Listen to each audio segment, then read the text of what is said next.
Everyone, कैसे हैं सब लोग। उम्मीद कर रहा हूं सारे बेहद शानदार होंगे। तो आज की सेशन में हम बात करेंगे आपके पेपर नंबर 4 इकोनॉमिक्स के बारे में, और जो सबसे बेस्ट पार्ट है उस पर भी डिस्कस करेंगे। आप सभी ने अकाउंट्स का पेपर लिखा, बिजनेस लॉ का पेपर लिखा, मैथमेटिक्स और साथ के साथ आज इकोनॉमिक्स का पेपर लिखा।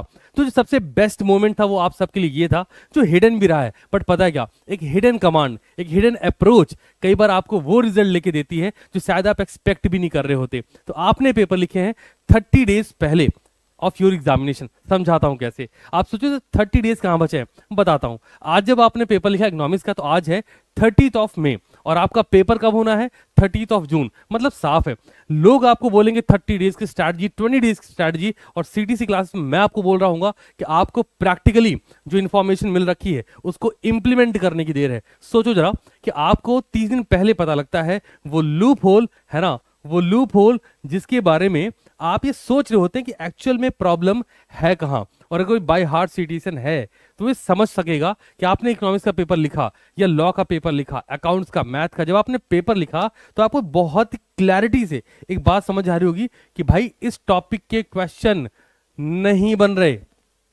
साइड बाय साइड नोट करते चले। लाइक आज इकोनॉमिक्स का पेपर था, आपको जो जो टॉपिक क्वेश्चन नहीं समझ आ रहा था, डाउट में थे, आपने उसको साइड बाय साइड लिख लिया, यार ये क्वेश्चन नहीं हो रहे, ये क्वेश्चन नहीं हो रहे।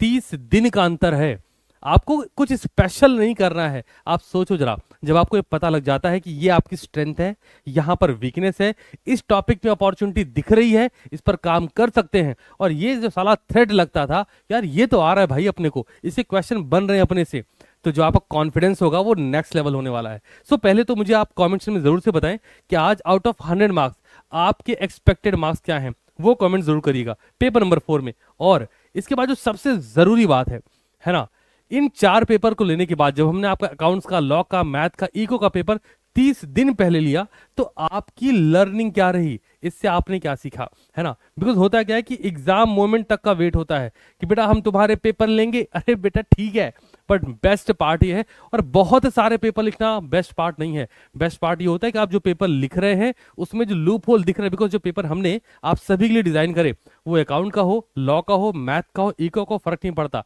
हमने अपना बेस्ट उसमें दिया है। आईसीएआई का पेपर पैटर्न, आईसीएआई का क्वेश्चन का स्टैंडर्ड, उन सबको मैच करा। स्पेशली अगर मैं आपसे बोलूं तो मैंने जून 23 को टारगेट करके पेपर आपको डिजाइन करके दिया है। मतलब साफ कि जो बच्चा जून 23 का पेपर लिखने जा रहा है, अगर उसने सीडीसी क्लासेस के पेपर लिखे हैं जो अभी हुए हैं, इसका मतलब ये भी है कि अगर आप बहुत डेडिकेटेड रहे, आने वाले दिनों में जो लाइव सेशन होने वाले उनमें, तो आपके एक एक पेपर और बनते हैं बिफोर फाइनल एग्जामिनेशन। तो आपको वो चीजें दे के दूंगा कि जब आप एग्जामिनेशन हॉल में पहुंचोगे ना, तो आपका कॉन्फिडेंस ऑलरेडी बूस्ट अप हो चुका होगा, और पेपर मिलने के बाद ये लाइक कि आता है इसमें नया क्या दे दिया आईसीआई ने।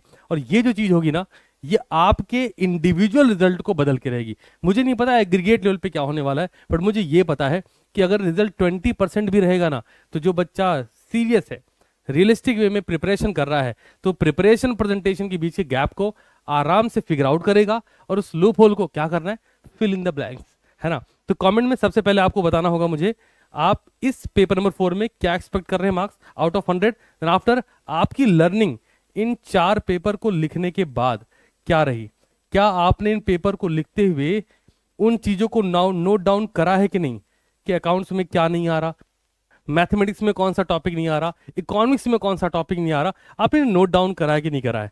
और आपके total expected marks out of 400, है ना, ये आपको बताना होगा। बिकॉज जब आप ये बता पाएंगे तो मैं समझ पाऊंगा कि हाँ जी 4 के 4 पेपर, तब मैं समझ पाऊंगा कि आप एक्चुअल में सीडीसी क्लास के साथ लग के वो एफर्ट मार रहे थे, जो एफर्ट सच में रिक्वायर्ड था।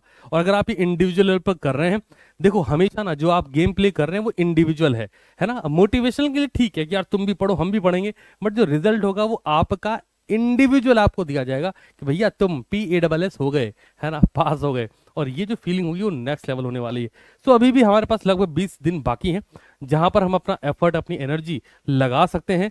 और रिजल्ट में जो थोड़ा बहुत डिफरेंसेस आ रहा हो, अगर हमारी प्रिपरेशन 250 की है, 300 की है, तो 350 जा सकती है, 300 की है तो 400 तक ले जाई जा सकती है। और ये रियलिस्टिक अप्रोच होने वाली है। बिकॉज पेपर लिखने के बाद जितने बच्चों ने एग्जामिनेशन कंडीशन के अंडर में पेपर लिखा है, मैं उन्हें ये कह सकता हूँ कि वो अपने रिजल्ट को पॉजिटिव देखना शुरू कर दें, बिकॉज उन्होंने 30 दिन पहले ऑलरेडी ये चीज एक्सपीरियंस कर ली है। Wish you all the very best for your upcoming preparation and upcoming efforts. और सीटीसी क्लासेस और मैं आपके साथ बहुत शानदार तरीके से रहूंगा इस पूरी जर्नी में। ये अगले 30 दिन भी आप अकेले नहीं हो, है ना। लोग दिसंबर 23 की अनाउंसमेंट कर रहे होंगे, हम आपके साथ लग के काम कर रहे होंगे। पहले आपको पार लगाएंगे, उसके बाद दिसंबर 23 वालों के साथ भी जरूर से काम कराएगा। Again thank so much for coming and watching class till and. मैं वेट करूंगा आप सभी के कमेंट्स का रिगार्डिंग ये बहुत इंपॉर्टेंट बात आप मुझे बतानी कमेंट सेक्शन में कि चारों पेपर लिखने के बाद आपकी एक्चुअल में लर्निंग क्या रही है।